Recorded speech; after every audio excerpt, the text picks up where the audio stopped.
Agus Nuh, 39 tahun, yang tercatat sebagai warga Kebun Bunga Sukarami, Palembang, diringkus polisi setelah memeras seorang ASN di Palembang.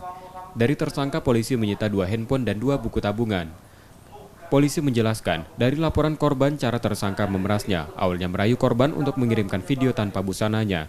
Setelah itu, tersangka mengancam korban akan menyebarluaskan video tersebut jika tak memberinya uang senilai 100 juta rupiah. Uang sudah diberikan korban karena takut dengan ancaman tersangka. Namun tersangka kembali meminta uang pada korban sebesar 200 juta rupiah. Korban ini menampilkan adegan-adegan atau kegiatan-kegiatan yang bersifat ke arah-arah pornografi, maka mengancam akan menyebarkan video atau foto-foto ke keluarganya.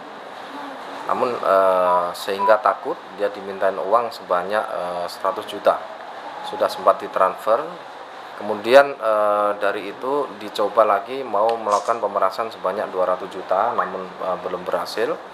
Kemudian korban melaporkan kepada kita, kemudian kita lakukan penyelidikan dan kita bisa lakukan penangkapan.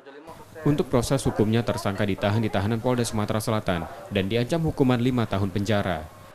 Muklas Diferensial, Kompas TV, Palembang.